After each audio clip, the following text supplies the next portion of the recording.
The movie starts as an American soldier. Colonel James Braddock lies in bed, restlessly dreaming of his time as a soldier in Vietnam. He dreams of one incident in particular, where as he and his colleagues traverse the thick jungles of Vietnam, multiple shots were heard which led to a series of explosions. They ran as discreetly and as quickly as they could, but the explosions kept getting louder and closer. Colonel James tried to lead his men to safety, carrying the injured and directing the rest. They then made it to the nearby river and started crossing it, while the attack still rages on. Since they were determined to make it to their choppers, which if they got to it in them in time, can safely get them out while providing cover from their enemies. Hence, they gave their best efforts to safely travel across the field to their choppers. But the Vietnamese, having had the advantage of knowing the terrain, sit on their perch and picked off the soldiers one by one as they ran out of the cover of the tress and across the field to get to their choppers. When a few escaped the wrath of the Vietnamese and boarded the chopper, the Vietnamese bombed and decimated it on the spot. Having had enough of it, Colonel James, who had stayed back while helping his men, shoots at the cave on top of the perch and blew it up. Colonel James suddenly jolts up and out of his nightmare, which happens frequently as he's tormented by the war and his time as a prisoner of war that lasted 8 months. As he slowly comes to reality, he hears on the radio that a high-level meeting between the American Senate delegation and Vietnamese officials is to be held in Ho Chi Minh City, and that the meeting hopes to resolve the issue of the 2,500 American servicemen that have not returned home after the American-Vietnamese War and that are still considered to be missing in action. The news goes on to add that the goal of the meeting is to determine if they are still being held as prisoners of war in Vietnam. He gets up, gets a cup of coffee, but can't help but revert back in memory to the time he was a war prisoner in Vietnam and how one day he and his fellow soldiers were walking in queue with their legs chained to one another, and one of his dear friends was shot and injured as he helplessly watched. He forces himself out of such a traumatic memory and turns of the TV, only to be shocked to hear of news about himself. The news starts by detailing how Colonel James had saved many Americans out of war prisons before he himself escaped, and how he continued to maintain that there were many other war prisons around Vietnam. It then finally concludes by stating how unfortunate it's that he had refused to be involved with the issue, emphasizing how much the missing Americans need the colonel's help. Swayed by the report on top of all the memories of his personal experiences, he calls and informs the authorities that he is willing to join the delegation, composed of Senator Porter and State Department Ann Fitzgerald, to the upcoming meeting. The trio travel down to Vietnam and meet with the president, General Tran. Colonel James is cold and rude towards the general, but is enraged to see General Vinh, who used to torture him while he was in captivity. Just after their arrival, the guests are immediately taken to a press conference in which General Tran plans to explain the reasons for Colonel James's lengthy imprisonment after the war had ended. The event is highly publicized and anticipated. As they get there, General Tran asks some civilians into the room and states that they were witnesses to all the war crimes Colonel James had committed, and in hand with their written and signed testimonies, argues that the colonel was not a war prisoner, but just another common criminal. The colonel can't believe what just transpired, and as he goes to face the so-called witnesses, they whisper apologies to him, which he accepts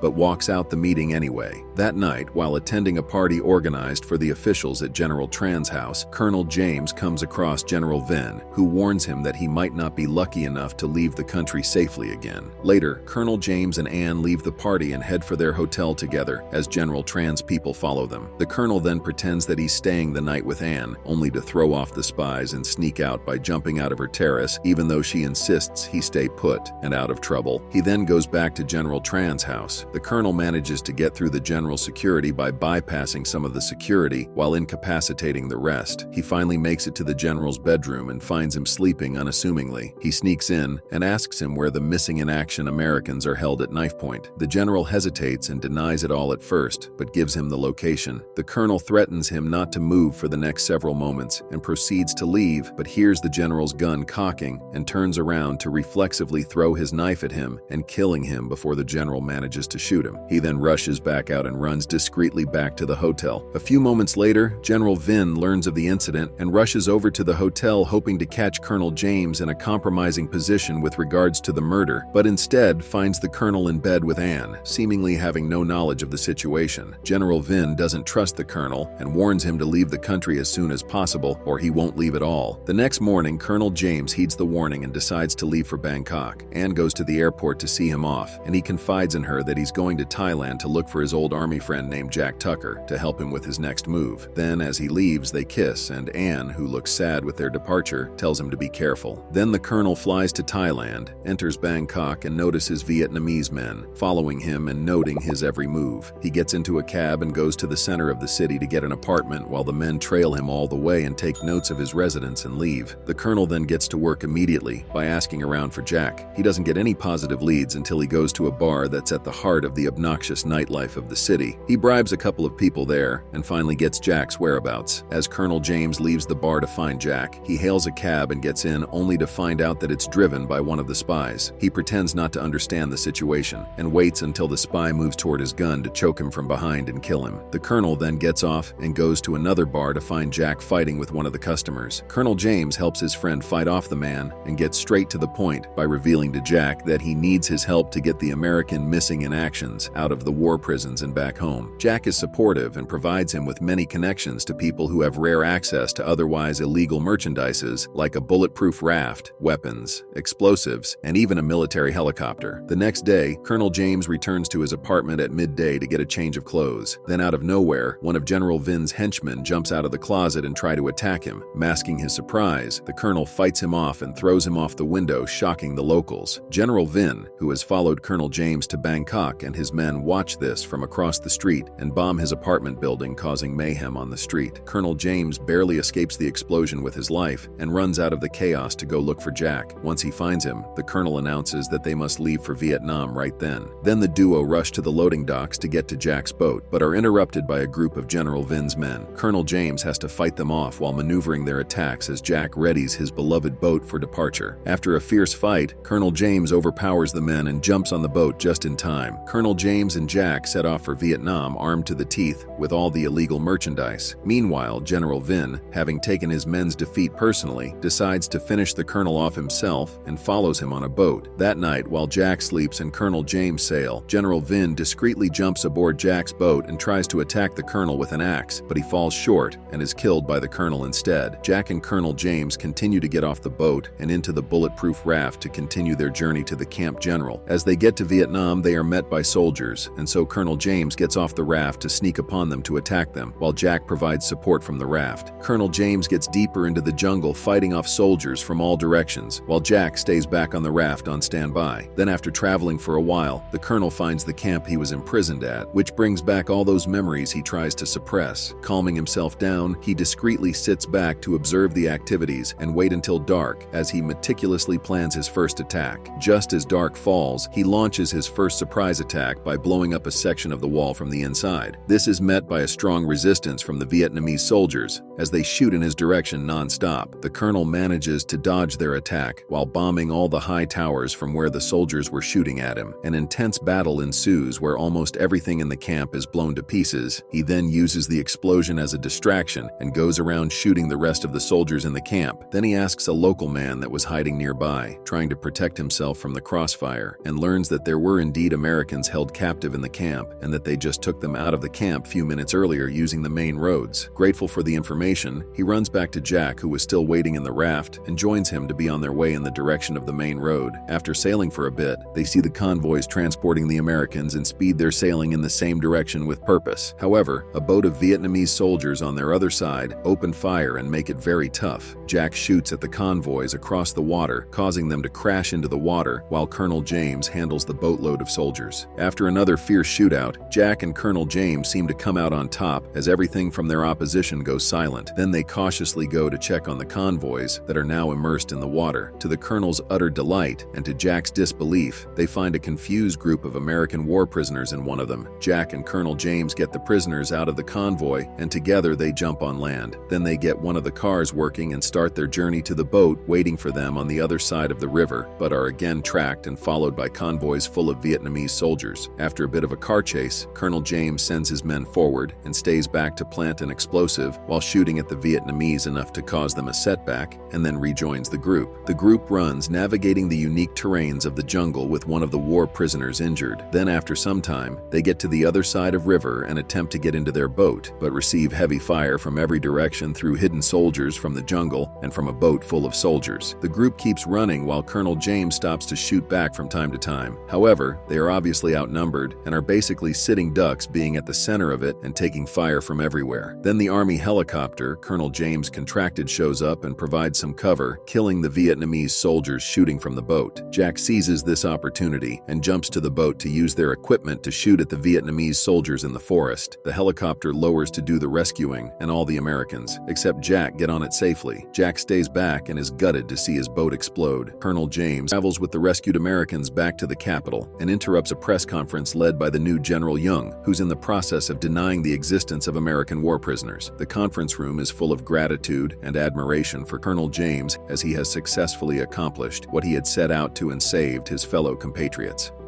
And with that, the movie ends. We hope you enjoyed our video. Watch the next recaps on the screen and don't forget to subscribe for more amazing recaps. See you in the next one.